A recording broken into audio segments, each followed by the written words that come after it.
Bismillahirrahmanirrahim. Assalamualaikum warahmatullahi wabarakatuh. Alhamdulillahi ala ihsani wa syukru lahu ala taufiqihi wa amtinani. Asyhadu an la ilaha illallah wahdahu la syarika lahu ta'ziman li sya'nih. Wa asyhadu anna Muhammadan abduhu wa rasuluhu ila ridwanih. Allahumma salli alaihi wa ala alihi wa ashabihi wa ikhwani. Hadirin dan hadirat yang dirahmati Allah Subhanahu wa taala, kita lanjutkan pembahasan kita dari surat Az-Zumar dan kita masuk pada ayat ke-62. Allah berfirman, Allahu khaliqu kulli syai' wa huwa ala kulli syai'i wakil. Allah pencipta segala sesuatu dan dia adalah pengurus segala sesuatu. Kemudian ayat ke-63, lahu maqalidus samawati wal ard, dan kepunyaanlah kunci-kunci perbendaharaan langit dan bumi. Walladzina kafaru bi ayatillahi ulaika humul khasirun. Dan orang-orang yang kafir kepada Allah, kepada ayat-ayat Allah, mereka itulah orang-orang yang merugi. Di sini Allah Subhanahu wa taala berfirman, Allahu khaliq, Allah pencipta segala sesuatu. Dan ini menunjukkan bahwasanya segala sesuatu selain Allah adalah ciptaan Allah. Seperti kita baca Al-Fatihah, Alhamdulillahi Rabbil Alamin. Apa itu Al-Alamin? Al-Alamin adalah semua selain Allah Subhanahu wa taala. Semua selain Allah diciptakan dari tidak ada menjadi ada. Dahulu Allah bersendirian tanpa ada sesuatu pun, kemudian Allah mencipta. Maka semua selain Allah adalah ciptaan Allah Subhanahu wa taala.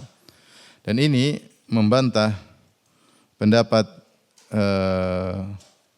orang-orang Yunani, falasifatu al-Yunan, ahli filsafat Yunani seperti Sokrates, Plato, Aristoteles, Plotinus, yang mereka semua menyatakan bahwasanya makhluk atau sebagian alam seperti langit dan bumi adalah azali, qadim, azali bersama Allah.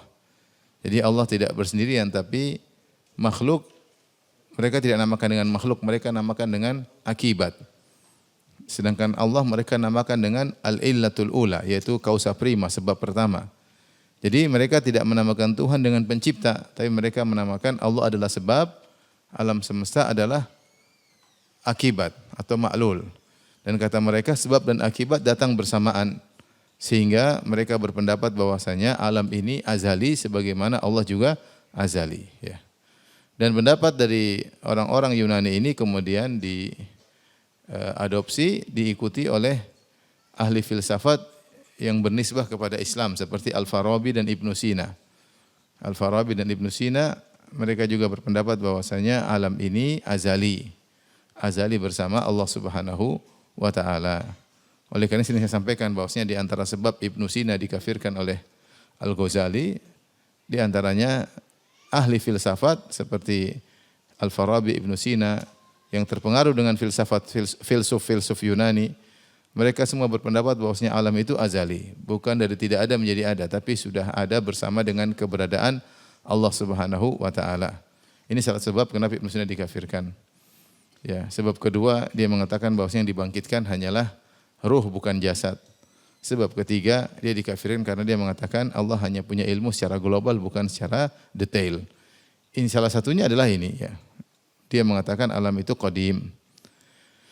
Dan ini dibantah oleh ayat ini. Allah mengatakan Allahu khaliqu kulli syai'. Allah pencipta segala sesuatu. Segala sesuatu selain Allah berarti diciptakan, dan diciptakan itu namanya dari tidak ada menjadi ada. Dari tidak ada menjadi ada.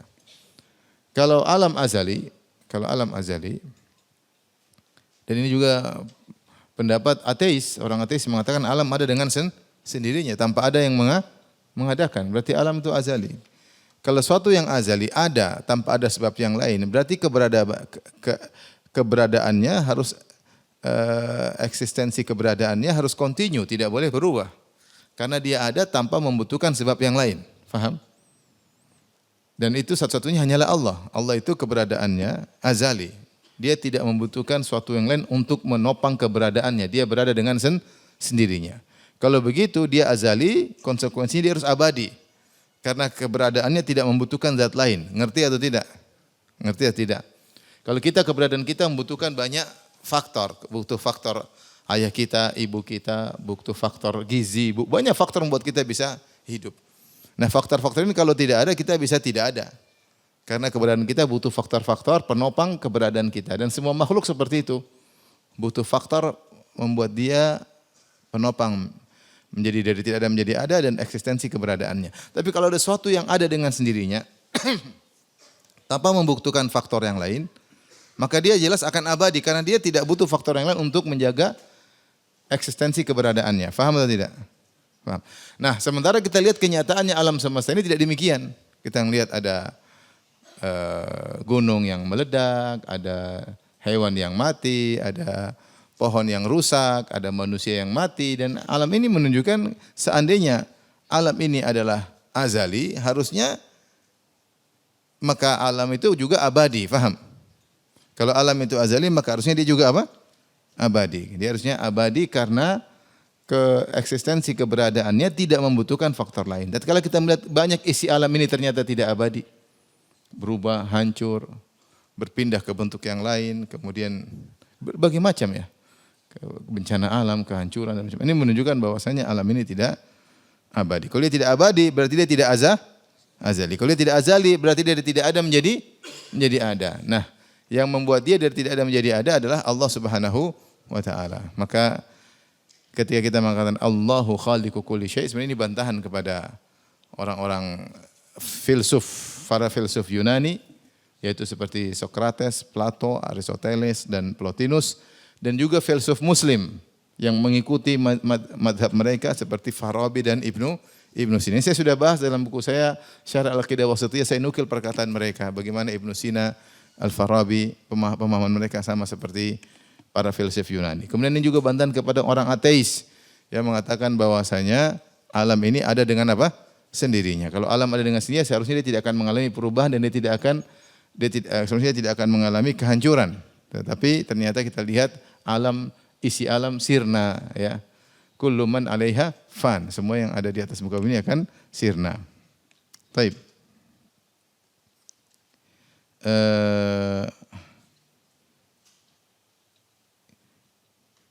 Kemudian juga ini juga menguatkan tentang pemahaman Ahlus Sunnah wal Jamaah bahwasanya selain Allah adalah diciptakan ya. Allahu khalaqakum wa ma ta'malun. Kata Allah, Allah menciptakan kalian dan apa juga yang kalian kerjakan. Jadi kita ini makhluk atau bukan? Makhluk. Saya ini makhluk. Maka semua yang ada pada saya, ya, suara saya, perkataan saya, perbuatan saya, sikap saya, semuanya makhluk. Saya ulangi, saya ini adalah makhluk dengan semua yang ada pada saya. Perkataan saya, suara saya, gerakan saya, semuanya juga makhluk diciptakan oleh Allah Subhanahu wa taala. Maka semua selain Allah adalah diciptakan oleh Allah Subhanahu wa taala. Adapun sifat-sifat Allah seperti kalamullah, maka itu bukan makhluk. Makhluk itu suatu yang terpisah dari Allah. Munfasil, terpisah dari Allah. Adapun yang disandang oleh Allah bukan makhluk. Apa yang disandang oleh Allah seperti ilmu Allah. Ilmu Allah di luar atau dalam zat Allah? Dalam zat Allah, maka disandang oleh Allah. Semua yang disandang oleh Allah bukan makhluk. Contohnya ilmu Allah. Kata Allah, anzalahu bi ilmihi. Allah turunkan Al-Quran dengan ilmunya. Ilmu Allah di mana? Di luar apa dalam zat Allah? Dalam zat Allah. Ilmu saya di mana? Di luar apa dalam zat saya? Dalam zat saya. Ilmu saya di sini. Karena saya makhluk berarti ilmu saya juga makhluk. Ilmu suatu yang abstrak. Perhatikan, ilmu adalah suatu yang abstrak. Dia tidak bisa berdiri sendiri. Dia membutuhkan zat untuk menyandangnya. Nah, karena saya adalah makhluk, maka ilmu yang saya sandang juga apa? Makhluk. Lain halnya dengan Allah Subhanahu wa taala. Allah adalah pencipta dan ilmu Allah disandang oleh Allah, maka dia bukan makhluk. Makhluk itu apa? Makhluk itu sesuatu yang terpisah dari Allah. Seperti kita Rasulullah, utusan Allah. Nabi Muhammad makhluk atau bukan? Makhluk, karena dia terpisah dari Allah Subhanahu wa taala. Banyak. Adapun ilmu Allah, iradah Allah, qudratullah, ini semua adalah sifat Allah Subhanahu wa taala, maka bukan makhluk. Di antaranya kalamullah, firman Allah. Firman bukan suatu yang berdiri sendiri, tapi dia disandang oleh orang yang berfirman atau zat yang berbicara. Firman maksudnya pembicaraan. Nah, ketika Al-Quran adalah firman Allah, berarti Al-Quran bukan makhluk. Makanya kita boleh bersumpah dengan sifat Allah. Kita boleh bersumpah dengan bi'izzatika, dengan kekuasaan engkau. Karena izzah sifat Allah. Kita boleh bersumpah dengan kekuasaan Allah atau boleh, tidak boleh? Boleh. Kita boleh bersumpah. Dan kita boleh bertawassul dengan sifat Allah. A'udzubillahi wa qudratihi. Aku berlindung kepada Allah dan berlindung dengan kekuasaan Allah. Wa a'udzu bi'azamatika min an uqtala min tahti, dalam doa zikir pagi petang, dan aku berlindung dengan keagunganmu, karena keagunganmu adalah sifat Allah Subhanahu wa taala. Ya, a'udzu bi kalimatillahi tammah, aku berlindung dengan bertawasul dengan kalimat-kalimat Allah, karena kalimat-kalimat Allah adalah sifat dan bukan makhluk, karena sifat tersebut disandang oleh Allah. Maka kita boleh bersumpah dengan sifat Allah, biizzatika, ya. Ya, misalnya iblis ketika bersumpah di hadapan Allah mengatakan fa biizzatika, demi keperkasaan Engkau ya Allah. Ya. Maka boleh kita bersumpah dengan sifat Allah. Dan di antaranya kita bersumpah dengan Al-Qur'an. Al-Qur'an firman Allah atau bukan? Firman Allah. Allah membicarakan. Cuma firman Allah tersebut dinukil oleh Jibril, disampaikan kepada Nabi, Nabi sampaikan kepada manusia, kemudian dicatat. Kalau Qur'annya ya kertas ya. Tapi kontennya adalah firman Allah Subhanahu wa taala. Oleh karena seorang boleh bersumpah dengan Al-Qur'an. Bukan dengan lembaran Al-Qur'annya, tapi dari konten Al-Qur'annya. Karena kalau lembaran Al-Qur'annya makhluk. Tetapi kontennya itulah yang merupakan sifat Allah. Boleh bersumpah dengan sifat Allah. Adapun kalau bersumpah dengan makhluk maka syirik. Kata Nabi sallallahu alaihi wasallam, "Man halafa bi ghairillah faqad asyrak." Siapa yang bersumpah dengan selain Allah maka dia telah berbuat kesyirikan. Tidak boleh kita bersumpah demi gunung, demi bumi, demi tanah, demi nenek moyang, itu semua enggak boleh. Demi bapak, demi ibu, demi siapapun tidak boleh. Karena itu demi rembulan, demi matahari enggak boleh. Enggak boleh. Karena itu merupakan apa? Kesyirikan. Siapa yang bersumpah dengan nama selain Allah maka dia telah berbuat syirik. Kenapa? Ketika dia bersumpah dengan makhluk-makhluk tersebut dia ada pengagungan. Maka Allah melarang, bahkan demi Nabi pun syirik. Demi Nabi juga syirik. Semua orang mengatakan demi Allah, demi Rasulullah, ini enggak boleh. Demi Allah aja, jangan meninggalkan Rasulullah, makhluk, enggak boleh. Lain halnya kalau Allah bersumpah terserah Allah. Karena Allah bersumpah dengan makhluknya, karena Allah tidak sedang takjub sama makhluknya, karena itu adalah memang ciptaan Allah Subhanahu wa taala. Lagi pula sebenarnya mengatakan ketika Allah bersumpah dengan makhluk, misalnya wasyamsi wadhuhaha, kemudian wal qamari idza talaha wan nahari idza jallaha, Allah bersumpah dengan rembulan, dengan matahari, dengan siang, dengan malam. Yaitu maksudnya ada yang mengatakan Allah bersumpah dengan bagaimana keagungan Allah dalam menciptakan makhluk-makhluk tersebut. Allah bersumpah dengan kehidupan Nabi, kata Allah Subhanahu wa taala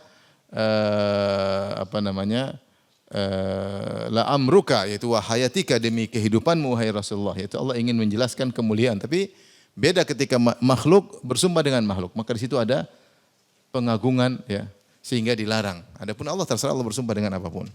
Tapi jadi saya ingin sampaikan bahwasanya firman Allah, Allahu khaliqu kulli syai', Allah pencipta segala sesuatu, maka keluar dari segala sesuatu ini ada pengecualian. Di antara pengecualian adalah zat Allah sendiri. Apakah Allah menciptakan zatnya? Tentunya tidak. Zat Allah terjadi dengan sendirinya. Allah termasuk syai', sesuatu. Qul ayyu syai'in akbaru syahadah. Katakanlah, siapakah yang persaksian lebih besar? Qulillah. Persaksian terbesar adalah Allah Subhanahu wa taala. Jadi Allah menamakan dirinya atau menyebut dirinya dengan syai'. Tetapi ketika Allah berfirman Allahu khaliqu kulli syai', Allah pencipta segala sesuatu, bukan berarti Allah menciptakan dirinya sendiri, enggak. Ini keluar dari keumuman ayat ini, karena Allah tidak menciptakan dirinya sendiri, tapi maksudnya sesuatu di sini adalah selain Allah. Demikian juga keluar dari ini adalah sifat-sifat Allah.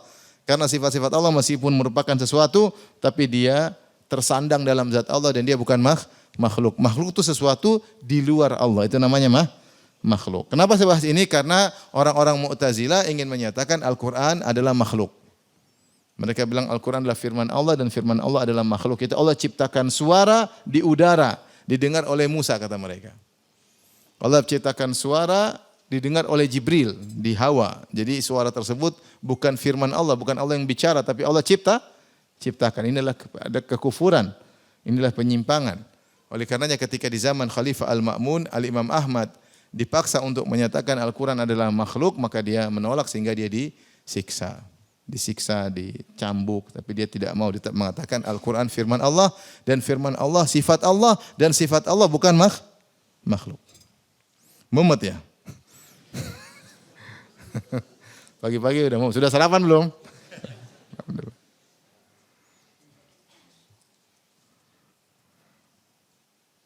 Lewat aja ya. Apa omongan Ustadz ini? Ada filsafat, ada Ibnu Sina, ada Farabi, ada Mu'tazilah, apa-apaan ini ya, demikianlah ya.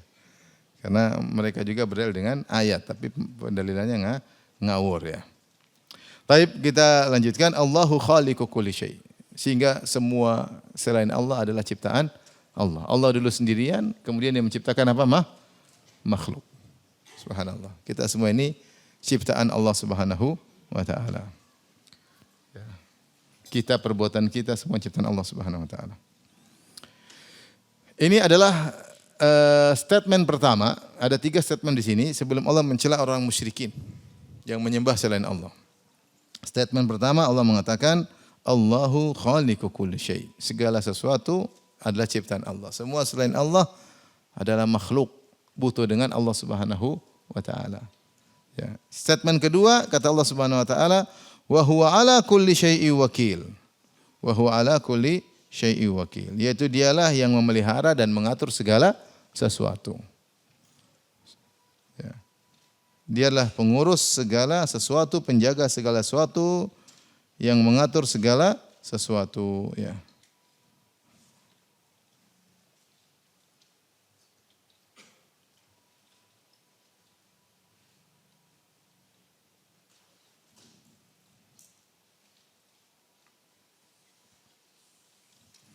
Al-wakil dikatakan oleh Tahir bin Ashur al-mutasarrif fi syai'in biduni ta'aqqubin. Al-wakil yaitu yang mengurus sesuatu tanpa ada yang protes-protes dia, bebas. Dia pengurusnya, bebas pengurusnya. Dan Allah Subhanahu wa taala bebas mengurusi makhluknya karena semua adalah ciptaan Allah Subhanahu wa taala. Dia sang pencipta makhluk tersebut dan dia yang mengurusi seluruh makhluk tersebut, ya. Dengan segala bentuk kepengurusan, ya. Dengan segala bentuk kepengurusan, ya. Ngurusi segala kondisi makhluk, mengurusi takdir mereka, amal mereka apa saja, ajalnya kapan, rezekinya bagaimana, gerakan mereka bagaimana, semua diatur oleh Allah. Allah bukan sekadar menciptakan, tapi Allah ngatur ciptaannya. Tidak seperti perkataan sebagian orang ateis. Ada suatu mazhab di antara mazhab ateis banyak. Ada yang mengatakan Tuhan tidak ada, itu ateis. Ada yang mengatakan saya masih ragu Tuhan ada atau tidak. Itu juga ateis, sama aja. Saya tidak bisa bilang Tuhan ada, tapi saya juga tidak bilang Tuhan tidak ada. Sama aja ateis. Intinya dia ragu-ragu Tuhan ada atau tidak. Mazhab ateis yang berikutnya dia mengatakan Tuhan menciptakan makhluk, kemudian Tuhan bunuh diri. Ini ada perkataan mereka. Ada buku tulis Tuhan bunuh diri. Maksudnya dia bilang memang ada Tuhan, tapi Tuhan sebelah situ enggak ngurusin lagi. Ibarat orang bikin jam terus jamnya ditinggal, jalan sendiri. Ya. Ini Tuhan enggak becus ya. Kemampuannya terbatas, hanya bisa bikin terus nongkrong ya. Enggak bisa. Ini parah, Tuhannya bunuh diri ya. Dan ini salah satu mazhab ateis, maksudnya Tuhan hanya mencipta dan tidak ngurusin. Tidak ngurusin, itu tidak benar. Yang benar Tuhan Maha Sempurna, Dia menciptakan ciptaannya dan Dia ngurusin apa? Ciptaannya. Yang diurusin Dia wakil, ngurusin segala sesuatu. Kapan munculnya, apa sebab kemunculannya, bagaimana bentuknya, kapan ajalnya, berapa rezekinya, diatur semua.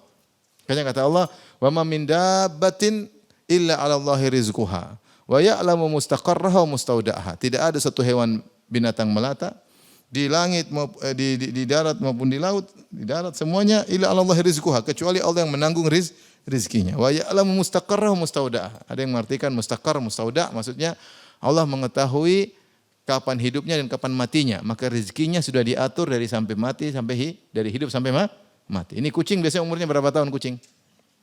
Tergantung majikannya jahat atau tidak. Dikasih makan atau enggak. Tapi mau saya kalau kucing umurnya misalnya kucing biasanya umurnya berapa? 10. Taruhlah 10 tahun. Allah sudah tahu sejak dia lahir sampai ini ada rezeki sudah diatur. Ini salah satu makna mustaqar mustauda. Ada yang mengatakan mustaqar mustauda yaitu sarangnya dan tempat mainnya. Jadi hewan ini di mana dia sarangnya, nanti dia keluar lewat jalan mana, menuju mana, Allah sudah tahu. Sehingga Allah siapkan rezekinya sesuai dengan kebiasaan dia. Ya, jadi Allah bukan hanya cipta, tapi Allah juga ngurusin. Makanya Allah mengatakan, wa ka'ayyim min dabbatin la tahmilu rizqaha Allahu yarzuquha wa iyyakum. Betapa banyak hewan melata yang tidak mampu ngurusin rezekinya. Kenapa tidak mampu? Karena kemampuan terbatas. Hewan otaknya terbatas, dia tidak pandai seperti manusia. Manusia pandai ngibul, pandai korupsi, pandai bohong, pandai menutupi data, pandai ngelak, pandai ngeles, pandai. Kalau hewan nggak bisa, terbatas. Tapi Allah sudah tanggung apa? Rezekinya. Seandainya hewan disuruh rezeki dengan kemampuan dia tidak akan mampu. Tapi Allah mengatakan wa ka'ayyim min dabbatin la tahmilu rizqaha. Betapa banyak hewan melata tidak mampu mencari rezekinya. Allahu yarzuquha. Allah yang kasih rezeki padanya wa iyyakum. Demikian juga kalian. Jadi makhluk diciptakan dengan diatur oleh Allah dengan segala kepengurusannya. Kapan hidupnya, kapan matinya, rezekinya, ajalnya, nasibnya, semua diatur oleh Allah Subhanahu wa taala. Sehatnya, sakitnya. Makanya Allah mengatakan wa huwa ala kulli syai'in wakil. Karena dia yang telah menciptakan dan dia juga yang mengurusi segala sesuatu. Bukan seperti ateis tadi. Tuhan ciptakan kemudian Tuhan nongkrong nonton atau Tuhan bunuh diri. Emang gue pikirin kamu sudah hidup sudah selesai? Enggak. Tuhan bahlul seperti itu ya. Ini statement yang kedua ya. Semua diatur oleh Allah. Ya. Kemudian statement yang ketiga kata Allah lahu maqalidus samawati wal ard.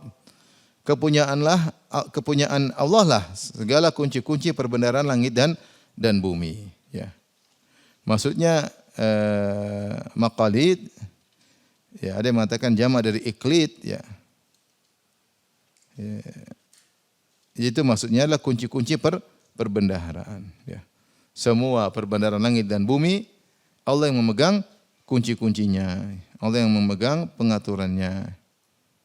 Makanya dalam ayat surat Al-Hijr ayat 21 kata Allah wa in min syai'in illa indana khazainuh wa ma nunazziluhu illa biqadarin ma'lum. Tidak ada sesuatu perkara pun kecuali kami yang memegang perbendaharaannya, kami yang menguasainya dan kami tidak menurunkan kecuali sesuai dengan kadarnya ya. Sesuai dengan kadarnya ya.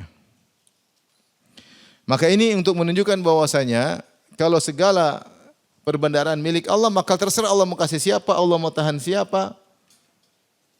Allah memekayakan siapa, Allah memiskinkan siapa, Allah menyehatkan siapa, Allah mematikan siapa, terserah Allah. Allah meninggikan derajat seorang, Allah menjatuhkan derajat seorang, terserah Allah. Allah menjadikan sebagai sana subur, sebagian tempat kering, terserah Allah. Seluruh perbendaharaan langit dan bumi yang menguasai siapa? Allah. Ini 3 statement. Nah kalau begitu, pertama Allah pencipta segala sesuatu. Dari tidak ada menjadi ada. Yang kedua Allah pengurus segala sesuatu. Yang ketiga segala kekayaan yang pegang siapa? Allah. Ya kalau gitu yang disembah harusnya siapa? Allah. Yang disembah harusnya Allah. Seharusnya seorang hanya menyembah Allah, harus bertawakal kepada Allah, hanya berharap kepada Allah. Selain Allah enggak ada. Coba menyembah wali. Emang wali mencipta?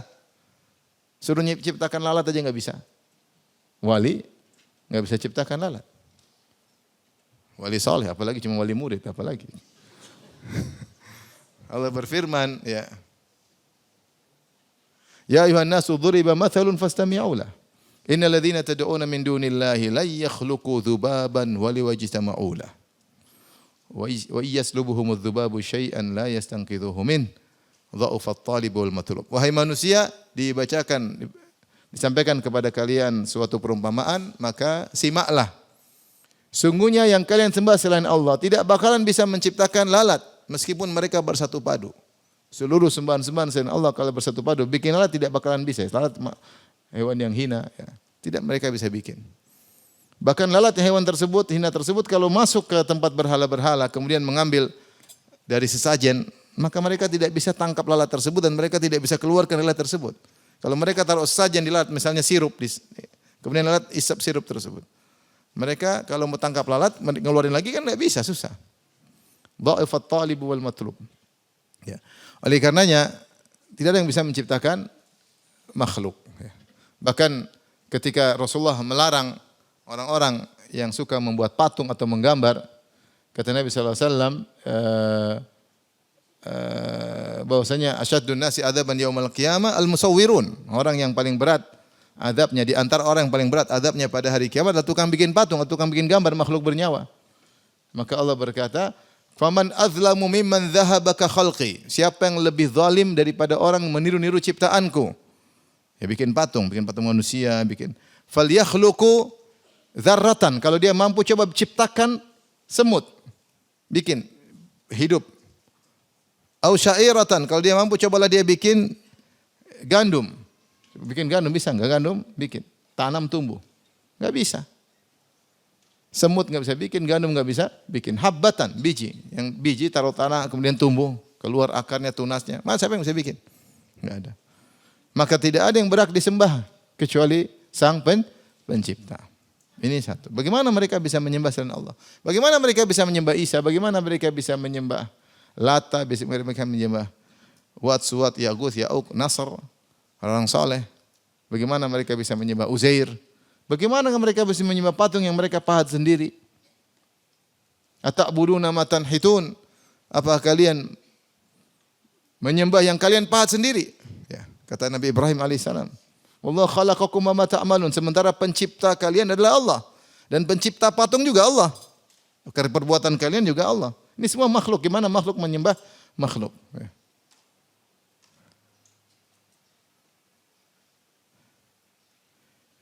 Kemudian statement kedua, wa huwa ala kulli syai'in wakil. Dialah Allah yang berhak disembah karena dia yang mengurus segala sesuatu. Siapa yang emang Nabi Isa ngurus segala sesuatu? Disembah. Dia enggak bisa ngurus segala sesuatu. Dia enggak bisa ngurus langit, enggak bisa ngurus bumi. Dia enggak bisa ngurus Romawi. Ketika dikejar-kejar dia enggak bisa ngurus Romawi, dia kabur. Alaihissalam. Bagaimana mau disembah? Dia ngurus apa emang? Dia cuma ngurus dirinya, ngurus muridnya, terbatas ke pengurus. Dia tidak bisa ngurus dirinya sendiri pun dengan kalau lapar dia minta makan kepada Allah Subhanahu wa taala. Kana yakulani ta'am. Bagaimana Nabi Isa disembah, ibunya disembah, dua-duanya makan makanan. Dia enggak bisa ngurus dirinya sendiri. Gimana mau disembah? Gimana mau disembah? Yang disembah itu yang ngurus segala sesuatu. Ngurus segala sesuatu. Nabi Isa alaihissalam tidak bisa disembah karena dia tidak ngurus apa-apa. Dia tidak bisa ngurus segala sesuatu. Adapun Allah mengurus segala sesuatu. Makhluk dari awal, dari tidak ada menjadi ada. Diurusin ajalnya, diurusin rezekinya, diurusin nasibnya, diurusin gerakannya, semuanya diurus oleh Allah Subhanahu wa taala. Maka itulah yang berhak untuk disembah. Statement yang ketiga, lahu maqalidus samawati wal ard. Dialah Allah yang memiliki perbandaran kekayaan segalanya. Hanya saja Allah menurunkannya sesuai dengan kadar yang Allah kehendaki. Wa ma nunazziluhu illa biqadarin ma'lum. Kami tidak turunkan kecuali sesuai dengan kadar yang kami kehendaki. Air hujan Allah turunkan minas samaa'i biqadarin ya. Wa anzalna minas samaa'i ma'an biqadarin. Kami turunkan hujan dari langit dengan kadar yang kami kehendaki. Rezeki juga Allah berikan sesuai dengan kadar yang Allah kehendaki. Kata Allah, walau basatallahu rizqa li ibadihi la baghaw fil ard walaki yunazzilu biqadari ma yasha. Kalau Allah bentangkan rezeki kepada manusia, semuanya mereka melampaui batas. Jadi sombong, jadi angkuh, jadi beli jam mahal-mahal, ya kacau semua. Walakin yunazzilu biqadarin ma yasha. Tapi Allah turunkan sesuai dengan kadar yang Allah kehendaki. Kalau semua orang dibuat kaya, semua jadi kacau. Allah mengatakan, "Kalla innal insana la yatgha ar-ra'ahu istaghna." Sungguhnya manusia itu melampaui batas tatkala memandang dirinya sudah kaya. Udah kaya orang melampaui batas. Punya duit pengen beli mobil 12 miliar. Pengen beli apa yang subhanallah. Buang-buang uang, israf. Begitu manusia kalau punya kekuasaan, punya duit banyak berlebih-lebih yang tidak perlu dibeli. Akhirnya dibuat gambaran sampai sesuatu yang tidak ada manfaatnya dibeli dengan harga mahal. Itu namanya israf. Israf itu beli sesuatu yang mahal dengan manfaat yang kecil. dikibulin. Ya. Coba. Ada jam harganya sampai 5 miliar lah. 5 miliar. Buat apa? Buat ngeliat jam. Kecuali jam itu bisa keluar apa kayak, ya itu boleh lah. Manfaatnya banyak. Jam itu kalau punya nasi goreng, keluar, boleh. 1 triliun pun beli, enggak apa-apa. Pencet kayak kantong Doraemon semuanya boleh. Ini cuma ngeliat jam. Mahal sekali. Kadang kalau enggak jam jalan-jalan digini-giniin. Mahal sekali. Israf. Israf itu sesuatu yang boleh tapi manfaatnya kecil dengan harga yang mahal. Kalau orang mikir panjang, uang sebanyak itu tentunya untuk banyak hal. Untuk kemaslahatan dunia maupun kemaslahatan apa? Akhirat. Maka karenanya Allah tidak memberi rezeki semuanya habis-habisan. Allah atur yang Allah kehendaki. Yang Allah kehendaki. Maka segala perbendaharaan langit dan bumi yang menguasai siapa? Allah. Dialah yang berhak disembah. Dialah yang berhak disembah. Fir'aun apa disembah? Apa dia punya kemampuan? Cuma Mesir doang. Alaisa li mulku Misra wa hadhil anharu tajri min tahti. Bukankah saya pemilik kerajaan Mesir? Ini Mesir doang yang kau miliki. Selain Mesir kau enggak bisa apa-apa.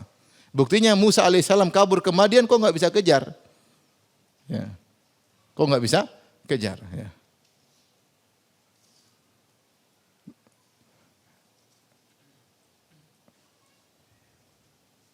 Oleh karenanya, dengan 3 statement ini, kalau ada yang musyrik, itu benar-benar orang jahil.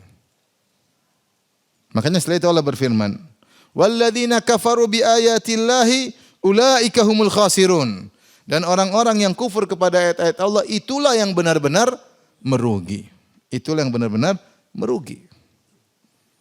Mereka kufur kepada ayat Allah, mereka menyembah kepada mereka, benar-benar orang yang merugi. Gimana menyembah makhluk? Gimana menyembah makhluk? Sementara tidak bisa apa-apa, tidak bisa mencipta, tidak bisa ngurusin, tidak memiliki kekayaan. Subhanallah.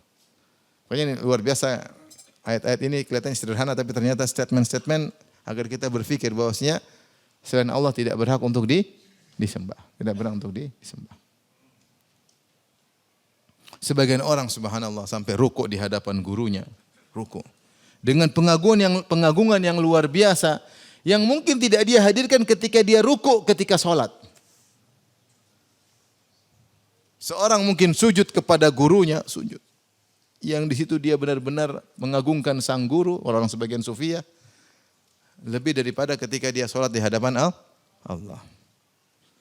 Sebagian orang berdoa minta kepada Allah di kuburan dengan kekhusyuan luar biasa, lebih daripada kalau dia minta kepada Allah di masjid. Gimana? Makanya orang-orang yang musyrik adalah benar-benar orang yang merugi. Kata Allah, ulaika humul khasirun. Mereka itulah, di situ ada hum namanya dhamir al-fasl untuk menunjukkan mereka itulah benar-benar yang kerugiannya di puncak. Tidak ada orang lebih rugi daripada mereka. Orang-orang yang menyembah kepada selain Allah.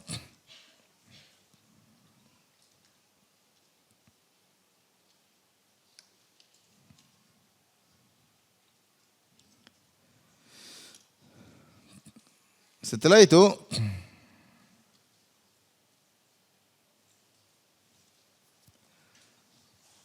Allah berfirman,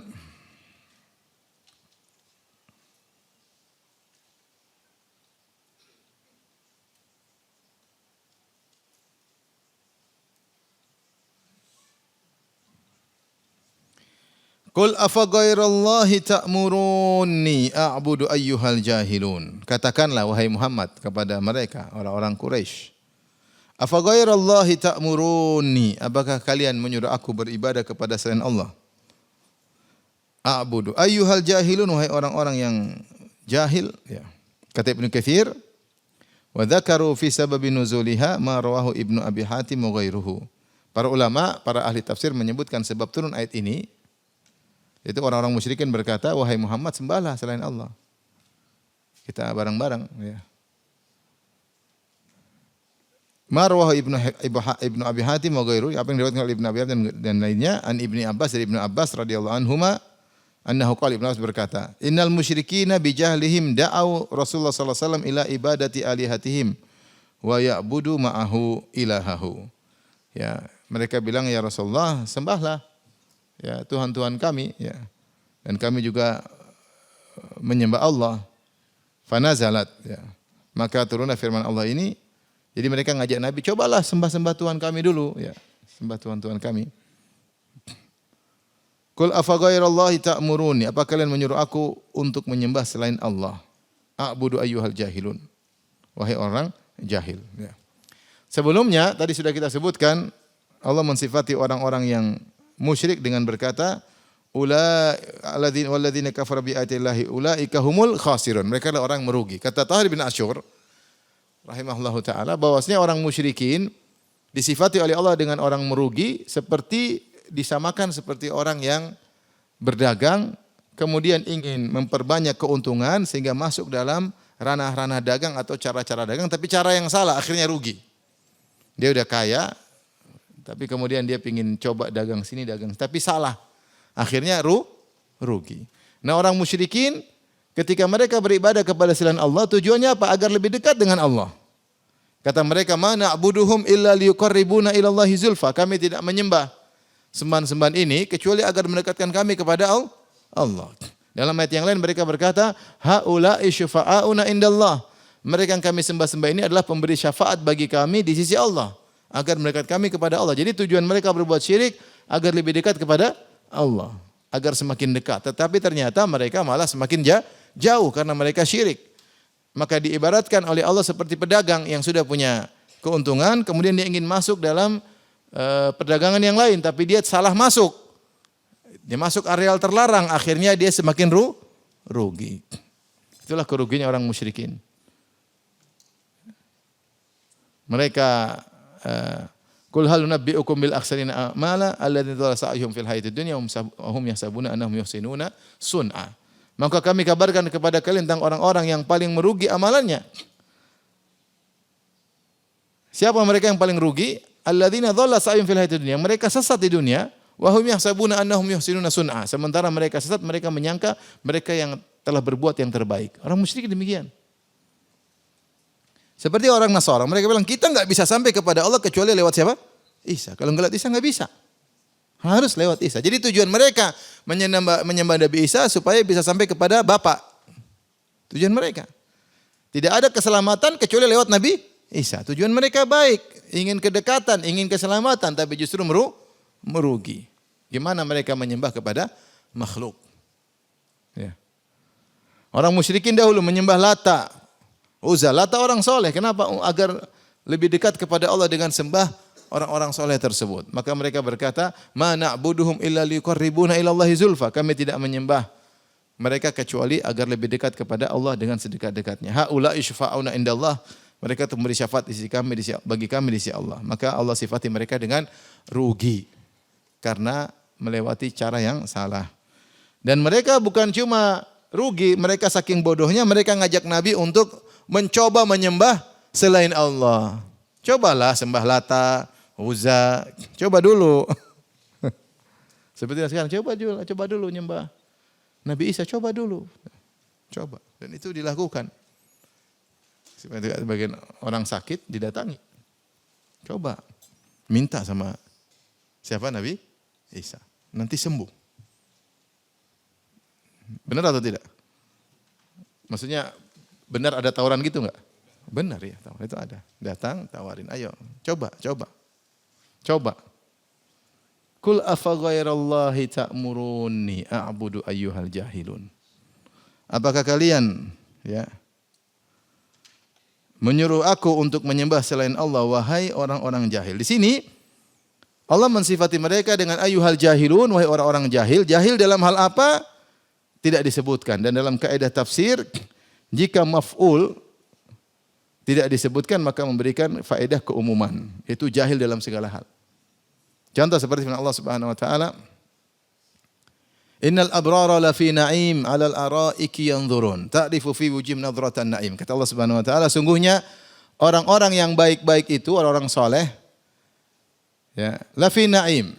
Mereka dalam kenikmatan. Kemudian di akhirat kelak, alal araiki yang turun. Ya. Mereka di atas dipan-dipan yang sudah, arika itu adalah tempat tidur yang sudah dihiasi. Ada kelambunya, ada bantal-bantalnya, ada selimutnya. Itu namanya apa? Arika. Tidak tahu tempat tidur antum arika apa? Yang penting bukan ada bantal-bantalnya doang, yang penting ada yang tidur di bantal juga. Ada bidadarinya. Maksudnya alal araiki yanzurun, mereka di dipan-dipan yang sudah dihias, yanzurun, memandang. Memandang apa Allah tidak sebutkan. Kemudian Allah hanya sebutkan dampak dari memandang tersebut, ta'rifu fi wujuhim nadratan naim. Kau melihat pada wajah mereka ada kebahagiaan. Nah, semua yang mereka pandang itu mendatangkan kebahagiaan. Makanya Allah mengatakan, wa idza ra'aita thamma ra'aita na'iman wa mulkan kabira. Kalau kau lihat di surga apapun yang kau lihat pasti kenikmatan. Yang saya bilang bedanya antara penghuni surga dengan penghuni dunia. Dunia ini banyak kita lihat bikin sedih, banyak. Lihat suami kadang kita sedih. Lihat istri juga tambah sedih. Lihat anak leleh. Sedih. Ya. Lihat berita-berita apa? Sedih, bikin marah, bikin sedih. Di surga enggak, semua lihat bikin senang. Semua enggak ada yang tidak bikin senang. Itu namanya di surga. Senangnya bertambah-tambah. Di sini ketika para ulama menafsirkan alal araiki yanzurun, mereka di atas dipan-dipan memandang apa tidak disebutkan. Karena semua yang dipandang itu pasti bikin apa? Bahagia. Semua yang mereka pandang di surga itu bikin bahagia, dan puncak kebahagiaan adalah memandang wajah Allah Subhanahu wa taala. Seperti ini ketika mereka ngajak Rasulullah untuk coba-coba sembahan mereka, maka Allah suruh bantah mereka. Qul, katakanlah, afa ghairallahi ta'muruni? Apakah kepada selain Allah kalian menyuruh aku untuk menyembahnya? Ayyuhal jahilun, wahai orang-orang yang bahlul, yang jahil. Jahil dalam hal apa? Dalam segala hal. Ini puncak kejahilan. Puncak kejahilan. Orang tidak tahu hitung-hitung mungkin jahil, tapi jahil sedikit. Kalau orang sampai menyembah makhluk itu di puncak kejahilan. Dia nyembah makhluk. Nyembah makhluk dengan meninggalkan sang pencipta itu di puncak kejahilan. Jahil. Tidak ada yang melebihi kejahilan mereka. Jahil dalam segala hal. Ayyuhal jahilun. Wahai orang-orang bodoh. Kemudian Allah berfirman, walaqad uhiya, menegaskan tentang bahayanya syirik. Walaqad uhiya ilaika wa ilal ladzina min qablik, dan sungguh telah diwahyukan kepada engkau dan juga kepada nabi-nabi sebelummu. Perkataannya sama, kepada engkau dan juga kepada nabi-nabi sebelum engkau. La in asyrakta la yahbatanna amaluk. Jika engkau berbuat syirik, wahai Nuh, wahai Adam, wahai siapa lagi? Hud, wahai Saleh, wahai semuanya, Ibrahim, wahai Lut, semua nabi-nabi. Wahai Musa, wahai Harun, wahai Isa, wahai Muhammad. Kalau engkau melakukan kesyirikan, ini ayat mencakup seluruh, karena kata Allah, walaqad uhiya ilaika wa ilal ladzina min qablik, dan telah diwahyukan kepada engkau wahai Muhammad dan juga kepada nabi-nabi sebelummu, dengan statement yang sama dari Allah. La in asyrakta, jika engkau berbuat syirik, la yahbatanna amaluk, maka benar-benar sungguh-sungguh akan gugur seluruh amalanmu. Di sini perhatikan, Allah menegaskan ya dengan dua taukid. Yang pertama lamut taukid, la, sungguh-sungguh, kemudian nun taukid. Jadi kalau kita artikan sungguh-sungguh benar-benar amalanmu akan gugur. Dan di sini amal dia mufrad tetapi diidhafahkan kepada ma'rifah, maka dia memberikan faedah keumuman. Sehingga kalau seorang melakukan kesyirikan, syirik akbar maksudnya, seluruh amalnya gugur tanpa terkecuali. Semua amalnya gugur tanpa terkecuali. Dan ini menunjukkan tentang bahayanya syirik. Dan sungguh pelaku syirik adalah orang yang sangat jahil. Jahil, goblok, rugi. Amal dia akan gugur. Akan gugur di akhirat, kekal di neraka selama-lamanya. Kalau ada orang sudah 60 tahun beribadah, kemudian sebelum meninggal dia minta kepada penghuni kubur, gugur semua amalannya. Gugur semua amalannya. Karena dia melakukan apa?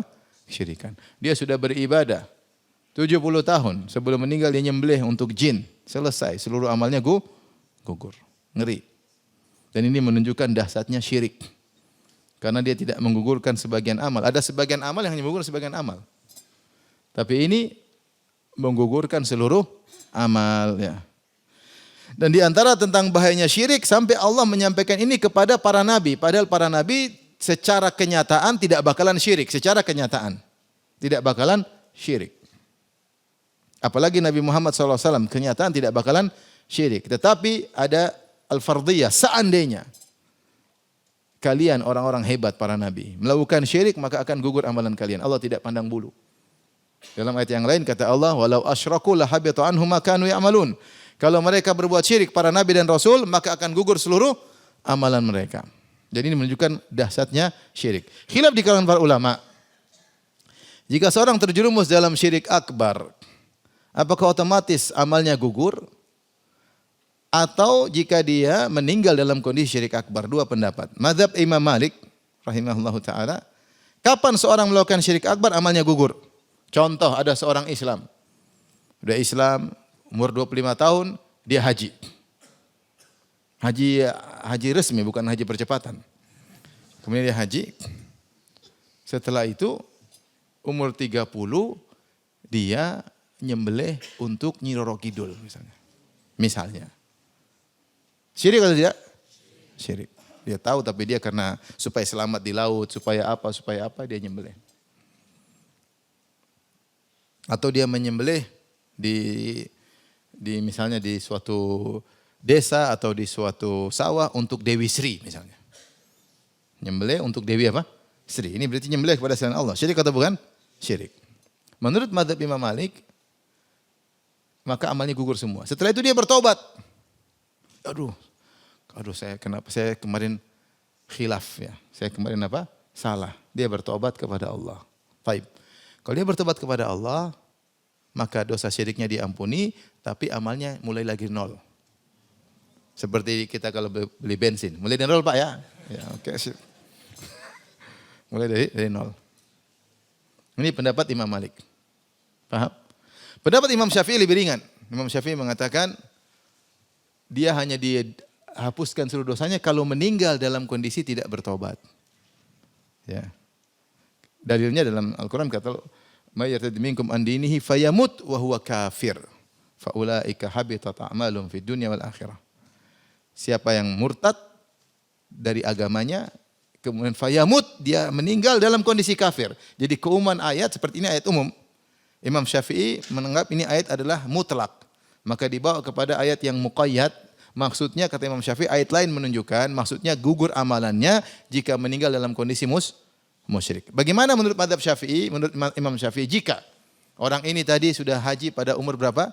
25 tahun. Kemudian pada umur 30 tahun dia nyembelih untuk Dewi Sri. Kemudian umur 30 tahun dia tobat. Maka amal dia tidak gugur. Karena dia sudah bertobat. Seandainya tidak bertobat gugur. Jadi ada beda enggak antara pendapat Imam Malik dan Imam Syafi'i? Beda. Antara guru dan murid. Dan natijahnya di antara akibat dari perbedaan ini, menurut Imam Malik, kalau dia bertobat pada umur 31 tahun, paham ya? Jadi haji umur berapa? 25. Umur 30 syirik. Umur 31 tobat. Maka dia harus ulang hajinya. Menurut Imam Syafi'i tidak perlu ulang. Karena amal dia hanya gugur jika dia meninggal dalam kondisi musyrik. Ini bedanya di antara samaratul khilaf. Buah dari khilaf ini ada. Meskipun wallahu alam ya, pendapat Imam Malik cukup kuat ya.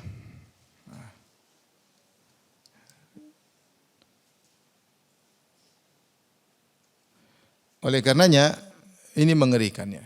Maka seorang waspada jangan saya meninggal dalam kondisi syirik. Jika dia berbuat syirik amal dia gugur semua, mengerikan.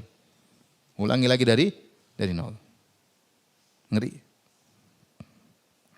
Kenapa dia sudah merasakan nikmat tauhid? Dia sudah merasakan nikmat Islam. Kemudian melakukan kesyirikan. Maka hukumannya, amalannya gugur. Lain halnya dengan orang yang musyrik, kemudian masuk Islam. Ketika orang musyrik dia melakukan kebajikan. Ada orang musyrik 60 tahun. Di masa kemusyrikannya, dia suka berbakti sama orang tua, suka bantu fakir miskin, tapi dia juga suka zina, suka riba, suka nipu orang, dia bunuh orang, dia bohongin orang. Dalam selama zaman musyriknya, dia melakukan kebaikan dengan keburukan. Kemudian dia masuk Islam. Ketika dia masuk Islam, semua dosa-dosanya dihapuskan dan amal solehnya diikut sertakan dalam kebaikan. Ini bonus bagi orang yang syirik kemudian masuk Islam. Tapi berbeda ketika sudah merasakan nikmatnya Islam kemudian musyrik. Beda. Sudah masuk Islam terus musyrik maka amalnya gugur. Amalnya gugur. Maka ketat. Beda dengan yang masuk. Karena untuk motivasi orang musyrik masuk Islam maka seluruh dosanya diampuni. Kemudian amal soleh dia dicatat. Makanya ketika Hakim bin Hizam bertanya kepada Hakim bin Hizam ini ada yang mengatakan umurnya 120 tahun kalau enggak salah.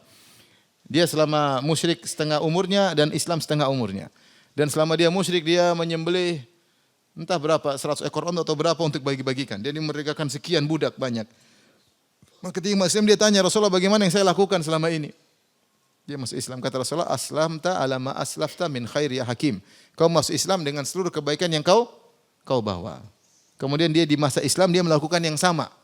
Hakim bin Hizam ponakannya Khadijah bintul Khuwailid radhiyallahu taala anha. Intinya ini dalil tentang ayat yang sedang kita bahas, la in asyrakta la yahbatanna amaluk, kalau kalian berbuat syirik engkau berbuat syirik wahai para nabi. Dari Nabi Adam, Nabi Nuh, Nabi Hud, Nabi Saleh, Nabi Syuaib, Nabi Ibrahim, Nabi Lut, Nabi Musa, Nabi Harun, Nabi Zakaria, Nabi Yahya, Nabi Isa. Nabi Muhammad SAW semuanya diwahyukan dengan peringatan yang sama. La in asyrakta la yahbatanna amaluk.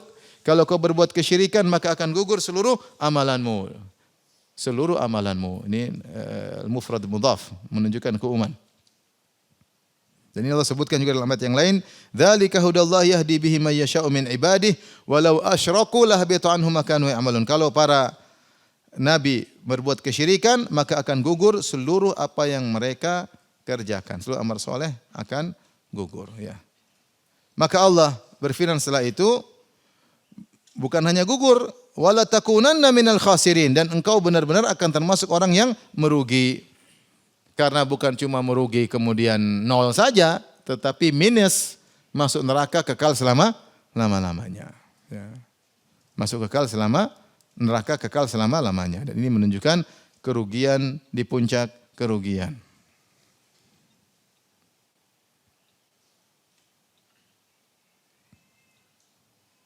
Setelah itu Allah berfirman, Balillah fa'bud wa kum minasyakirin. Balillah, maka hanya kepada Allah engkau beribadah. Di sini maf'ul bih dikedepankan. Itu hanya kepada objek. Jadi dalam urutan katakan SPO, subjek predikat apa? Objek. Saya menyembah Allah. Saya subjek menyembah predikat objek apa? Allah. Saya menyembah Allah. Tapi kalau Allah didepankan seperti wa iyyaka na'bud. Berarti kalau objek didepankan menunjukkan al-hasr, yaitu hanya. Makanya kalau kita artikan iyyaka na'bud bukan kepada Allah kami beribadah, bukan, tapi ada hanyanya. Hanya kepada Allah kami beribadah. Ini salah satu uslub metode bahasa Arab. Ketika objek didepankan daripada subjek dan predikat maka menunjukkan apa? Pembatasan. Seperti ini, balillah, Allah tidak mengatakan fa'budillah, tapi balillah fa'bud. Akan tapi hanya kepada Allah sajalah engkau menyembah. Wa kum minasyakirin, dan jadilah engkau termasuk orang-orang yang bersyukur. Subhanallah, bersyukur dalam segala hal. Saya bacakan perkataan Syekh Sa'di. Maka hendaknya engkau, jadi begini maksudnya, kita ini bersyukur. Yang disuruh bersyukur bukan cuma kita aja. Nabi-nabi juga disuruh bersyukur. Ya Musa inni istafaituka 'alan nasi bi risalati wa bi kalami fakhudh ma ataituka wa kum minasyakirin. Wahai Musa, aku telah memilih engkau menjadi seorang rasul. Aku mengkhususkan engkau menjadi rasul dan aku mengkhususkan engkau di antaranya aku hanya berbicara dengan engkau secara langsung. Wa bi kalami. Fakhudh ma ataituka, ambillah apa yang aku berikan kepadamu, yaitu Taurat dan yang lainnya, meskipun kau tidak bisa melihat aku di dunia. Jadi ini tasliyah, Allah menghibur Nabi Musa. Nabi Musa minta lihat Allah, kemudian Allah bilang, Coba lihat ke gunung, gunung hancur, Nabi Musa pingsan. Setelah Nabi Musa sadar, Allah menghibur, wahai Musa, memang kau tidak bisa melihat aku. Seakan-akan Allah berkata, wahai Musa, memang kau tidak bisa melihat aku, tapi aku sudah jadikan kau seorang apa? Rasul. Dan aku telah berbicara langsung dengan engkau. Ambillah apa yang aku berikan kepada engkau, Taurat dan segala kenikmatan. Wa kum minasyakirin. Dan jadilah orang yang termasuk orang-orang yang bersyukur. Di sini wa kun minasyakirin, Allah tidak mengatakan wa kun syakiran, jadilah orang engkau bersyukur, tapi Allah mengatakan masuklah engkau dalam rombongan orang-orang bersyukur. Wa kun minasyakirin maknanya masuklah engkau dalam rombongan orang-orang yang bersyukur. Maksudnya ada orang bersyukur sebelum engkau sudah banyak. Masuklah dengan bersama rombongan mereka. Ya. Ya. Nabi juga ini, Nabi seluruhnya ini kan perkataan buat Nabi seluruhnya. Ya. Balillah fa'bud wa kum minasyakirin. Hanya kepada engkau lah kalian beribadah dan jadilah termasuk orang yang bersyukur. Nabi juga dikatakan suruh menjadi orang yang bersyukur. Nah, kalau para nabi diingat bersyukur, apalagi kita. Orang-orang soleh saja diingatkan untuk bersyukur, apalagi kita. Saya sering sampaikan ini, terkadang kita merasa saya sudah bersyukur kok. Emang Rasulullah tidak bersyukur. Rasulullah bersyukur, tapi diingatkan. Kalau kita sudah menjalani syukur dan kita diingatkan, maka maknanya kontinulah dan tambahlah level syukurmu. Itu maksudnya. Nanti kalau lagi makan, saya bilang, Anda lagi makan, ayo makan. Maksudnya apa? Lanjut makan. Atau tambah kuantitas makannya dan kualitasnya. Jadi, Nabi aja disuruh bersyukur, apalagi kita. Taib, apa yang kita syukuri? Perhatikan sini. Kata Syekh Sa'di rahimahullah, fakama anna ala taufiqillahi ta'ala, atas bimbingan Allah Subhanahu wa taala. Fakama annahu ta'ala yushkaru ala ni'amin dunyawiyah, sebagaimana Allah disyukuri atas nikmat-nikmat duniawi. Ini sering kita begitu. Dapat nikmat dunia baru kita syukuri. Ya, punya rumah baru kita bersyukur. Punya mobil baru kita alhamdulillah, naik jabatan bilang alhamdulillah. Tapi sering nikmat akhirat kita lupakan. Nikmat dunia yang kita sering syukuri misalnya kasihatil jism, sehat badan, wa afiyati dan keselamatan jasad, wa husulir rizq dan dapat rezeki dengan berbagai macam modelnya, wa ghairi dzalik. Ini kita syukuri. Kadzalika yushkaru wa yusna alaihi bin ni'ami ad-diniyah. Demikian juga kita hendaknya bersyukur kepada Allah, lalu disyukuri dan disanjung atas nikmat-nikmat agama seperti at-taufik, dibimbing oleh Allah, lil ikhlas untuk bisa ikhlas, wat taqwa untuk bisa bertakwa, ya. Kalau sekali bisa ngaji, bisa belajar, bisa bangun malam, bisa puasa sunnah, bisa sholat, bisa bersedekah, tidak suka dengan kemaksiatan. Ini semua nikmat. Risih kalau dengan maksiat, ya. Tidak suka dengan bid'ah, tidak suka dengan syirik, tidak suka dengan riya, tidak suka dengan popularitas. Ini semua nikmat dari Allah Subhanahu wa taala. Tidak semua orang dikasih. Tidak semua orang dikasih. Maka jangan syukuri hanya nikmat dunia saja, ya. Rumah baru bersyukur, istri baru bersyukur, anak baru bersyukur. Semua disyukuri, nikmat dunia maupun akhirat. Bahkan kata Syekh Sa'di, bal ni'amud dini hiya ni'amu 'alal haqiqah. Justru nikmat agama itulah nikmat yang sesungguhnya. Ya.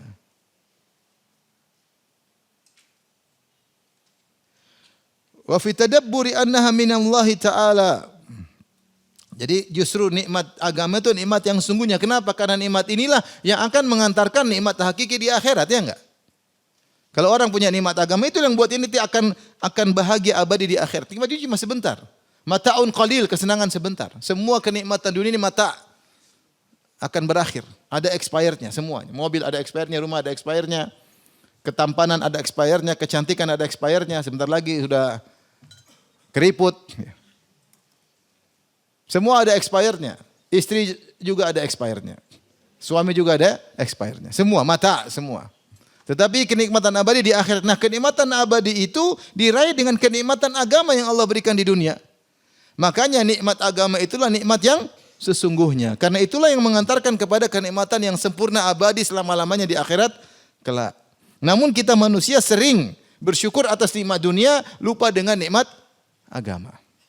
Membesar-besarkan nikmat dunia, mengkerdilkan nikmat agama. Itu sifat kita atau sebagian kita. Saya tidak bilang semuanya, tapi sebagian kita seperti itu. Kita tidak mandang bahwasanya cinta kepada ilmu itu nikmat luar biasa. Kita anggap biasa-biasa saja. Kita merasa ada mobil baru nikmat besar. Kita tidak memandang qanaah adalah nikmat yang luar biasa. Kita memandang rumah mewah itu baru nikmat luar biasa. Nah, ini harus kita renungkan. Wa kum minasyakirin, jadilah orang-orang yang bersyukur. Setelah itu beliau berkata luar biasa ya. Wa fi tadabburi annaha minallahi ta'ala wa syukrulillahi 'alaiha salamatun min afatil ujub allati ta'ridu likathirin minal amilin. Dengan kita merenungkan bahwasanya segala nikmat ini dari Allah, nikmat dunia maupun nikmat agama. Kita bisa punya rumah, bisa punya istri, bisa punya anak, bisa punya kerjaan. Dan kita bisa belajar agama, kita bisa sholat, kita bisa haji, kita bisa umrah. Semuanya dari Allah. Disertai dengan bersyukur kepada Allah atas nikmat tersebut. Pada sikap seperti itu, salamah, ada keselamatan dari penyakit ujub yang sering menimpa banyak orang-orang yang beramal soleh. Bisa babi jahlihim, karena kejahilan mereka. Itu lupa bahwa ini semua dari Allah Subhanahu wa taala. Sehingga dia ujub, merasa dirinya hebat, saya pintar, saya bisa menulis apa, saya bisa ini, lupa. Saya bisa hafal ini, hafal anu, saya bisa menganalisa. Wa illa falau arafal abdu haqiqatal hal lam ya'jab bi ni'matin tastahiqqu alaihi ziyadatas syukri. Seandainya seorang hamba mengetahui hakikat kondisinya, maka dia tidak akan ujub dengan nikmat apapun yang Allah berikan kepadanya, yang dia tahu nikmat tersebut mengharuskan dia lebih bersyukur lagi. Taib, demikian saja ikhwan dan akhwat yang Allah Subhanahu wa taala. Insyaallah kita lanjutkan ayat berikutnya pada pertemuan berikutnya. Kalau ada yang bertanya, saya persilahkan. Kalau tidak ada, alhamdulillah. Silakan.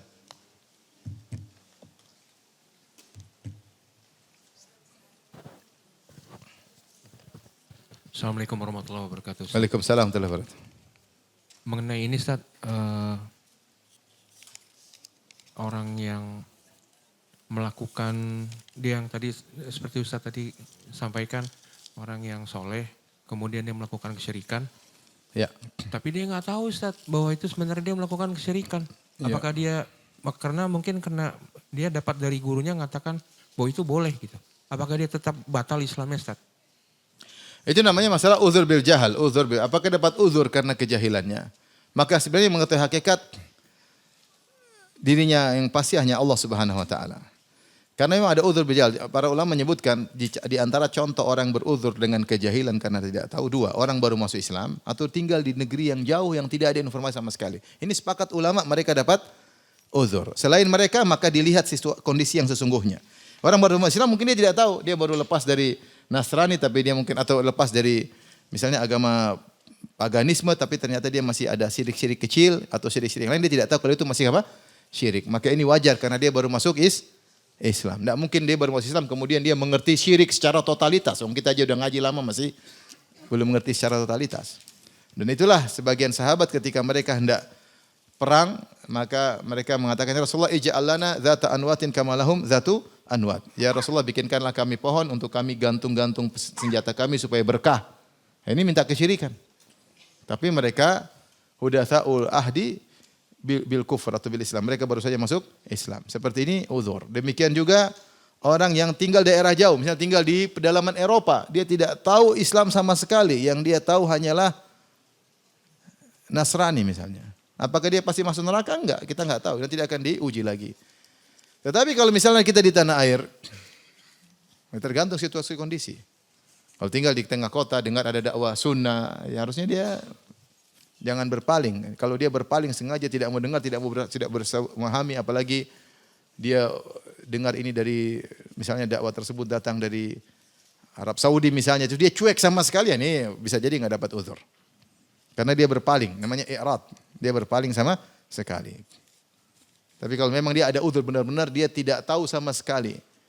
Yang di sekitar dia cuma orang-orang seperti itu.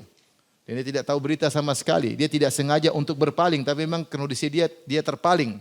Makanya saya bilang yang tahu hakikatnya hanyalah Allah. Tapi secara umum uzur bil jahal itu ada. Makanya Syekh Muhammad Abdul Wahab rahimahullah ketika dituduh mengkafir-kafirkan orang, maka dia bantah. Dia bilang, bagaimana saya mengkafirkan orang sementara saya tidak mengkafirkan orang yang menyembah Sayyid al-Badawi. Li adami man yunabbihuhu ala dhalik. Karena tidak ada yang mengingatkannya. Dan ini pendapat yang benar dari Syekh Abdul Wahab, bahwasanya beliau memandang uzur bil jahal. Adapun yang mengatakan Syekh Abdul Wahab tidak memandang uzur bil jahal, tidak ada uzur sama sekali, karena membaca buku-buku Syekh yang lain yang mungkin mengisyaratkan demikian.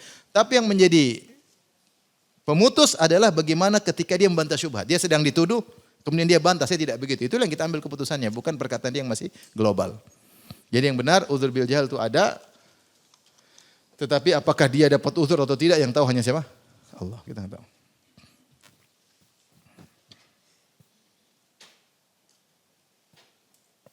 Bagaimana tanggapan Ustaz tentang seorang influencer? Influencer. Maksudnya orang kena flu gitu maksudnya. Influencer sunnah yang mengatakan ada ustadz kalau dakwah tidak sesuai target audiens. Tidak sesuai target audiens. Audiens yang miskin sering diberi nasihat, terima takdir. Isinya cuma begitu. Bukannya menyemangati motivasi, malah buat mereka malas.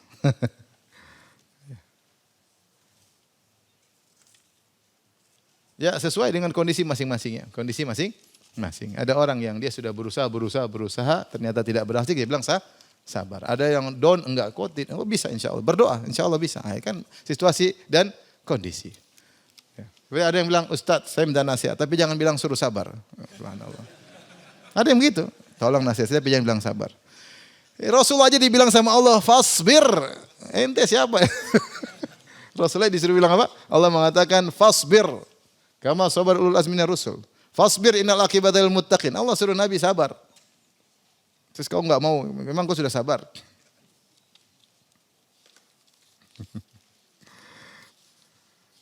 Ada kawan, dia hidup, dia nikah dengan istri lebih dari satu. Tentu hidupnya penuh dengan apa?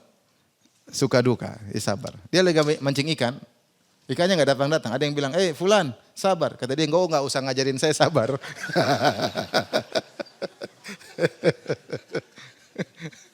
Enggak usah ngajarin saya sabar. Saya tahu bagaimana saya sabar. Ikan aja kok gampang.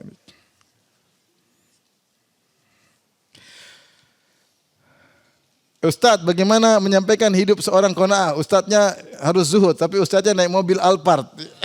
Jangan hasad. Itu masalah, memang problem. Ustadznya suruh zuhud, sementara dia keren-keren selalu ya. Keren selalu, jalan-jalannya mewah-mewah, sama keluarga mewah. Dia juga tampilkan kemewahannya. Dia bilang, hidup harus zuhud. Nanti tanya, Ustadz, zuhud itu di hati, bukan di mobil. Zuhud di hati. Repot, ngeles ya.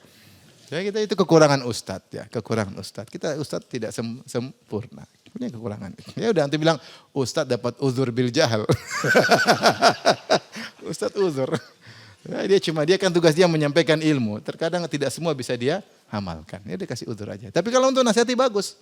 Benar orang sama saya, ustadz ada ustadz ini, dia bilang gini, ternyata dia begini-begini. Tolong sampaikan. Jangan saya ribut.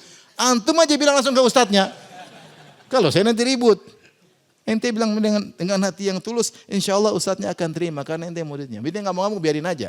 Dia ngamuk, dia akan masuk. Tapi yang penting ada yang tegur. Tapi kalau nggak ada yang tegur, dia jalan terus. Ente tegur.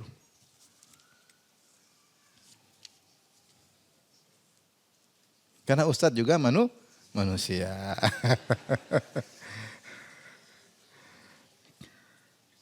Biar saya juga ada uzur ya.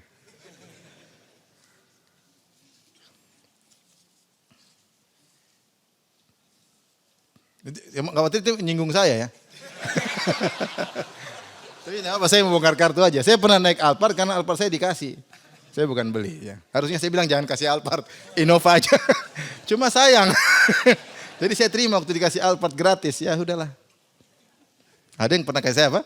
Alphard. Ya sudah, antum jangan seuzon ya. Harusnya saya bilang jangan Alphard. Harusnya Zenik aja. Nanti naik motor Ustadz katanya zuhud naik Zenik. Terus antum mau saya naik apa? Antum mau saya naik sepeda? Oke. Saya gemuk gak bisa naik sepeda. Harus yang nyaman. Karena sepeda ngisi pengajian lupa semua, saya gak bisa belajar. Kalau naik Zenik kan saya bisa ngaji, bisa baca di mobil. Uzur ya.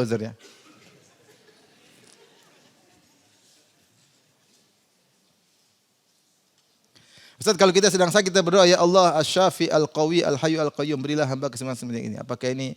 Ya boleh. Kita Asy-Syafi di antaranya. Al-Hayyu Al-Qayyum boleh.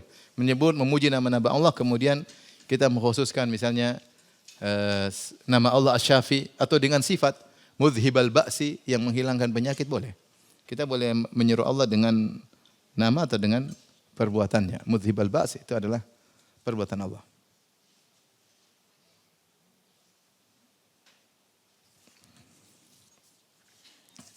Ustadz, kita hanya boleh umrah 1 kali saja, sedangkan waktu kita bisa 9-13 hari di tanah haram. Boleh enggak 2-3 kali? Ini kalau pendapat ulama ya ada yang boleh, tapi pendapat yang lebih kuat tidak ya. Para ulama mengatakan boleh tikrarul umrah kalau sudah waktunya sudah pas. Misalnya 2 minggu rambut sudah tumbuh kembali, kebotak mungkin 10 hari tumbuh lagi, enggak apa-apa. Kalau nggak salah mereka sebutkan ada waktu, saya lupa ya, kadar waktu 2 minggu atau berapa hari sehingga rambut sudah tumbuh kembali, silakan apa umrah? Umrah lagi kalau memang belum pulang. Ya, boleh. Tapi kalau hari ini umrah, besok umrah lagi, besok umrah lagi. Pagi umrah, sore umrah. Pagi buat kakek, sore buat nenek. Besok buat mertua yang sudah rahimahullah, bapak mertua almarhum. Sorry, 1 hari 2 kali. Dulu sempat saya waktu zaman saya kuliah, ada tersebar, siapa yang umrah 7 kali di musim haji seperti haji. Orang umrah terus. Bukan 7 kali, 70 kali. Sempat tersebar. Siapa yang umrah 70 kali di musim haji seperti haji. Jadi mereka cicil sehari berapa kali coba. Kan mereka 40 hari. Di Mekah mungkin cuma 30 hari, sehari mungkin 2 kali. Bolak-balik, kasihan. Khawatir bahaya kan bisa. Dulu memang tidak seramai sekarang. Ya. Jadi yang benar, wallahu alam bisawab, kalau anti misalnya sudah 2 minggu, anti mau umrah lagi boleh insyaallah. 2 minggu pingin umrah lagi boleh. Serambut kalau laki-laki, jadi ada jeda, ada apa? Jeda, tidak terus-terusan. Karena Nabi SAW bayangkan, sekarang kita kondisi Nabi. Nabi SAW hijrah terusir. Kemudian beliau tidak pernah lihat Ka'bah.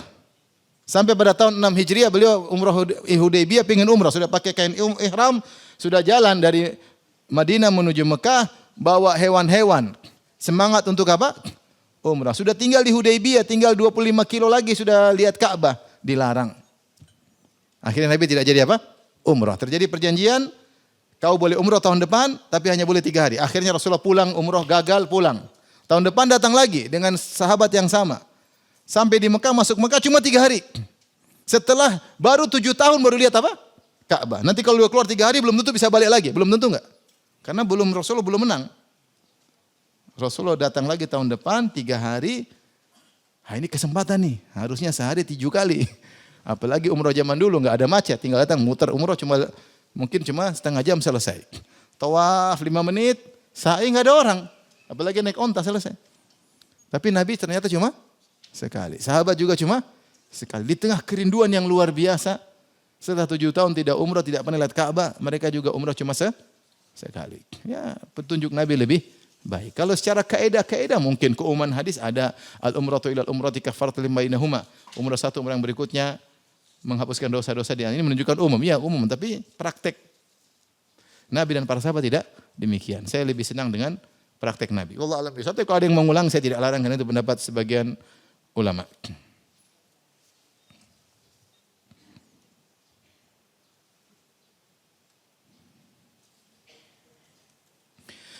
Ada teman saya seorang non muslim bertanya sama saya, bisakah saya tunjukkan atau beritahu saya tindakan yang buat saya bisa masuk Islam? Bagaimana anti atau antum datangkan ke teman-teman yang biasa ngurusin apa?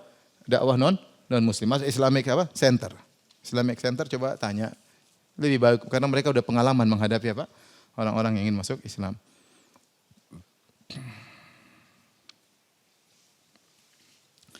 Ada yang mengatakan Al-Quran tangan kita bukan asli.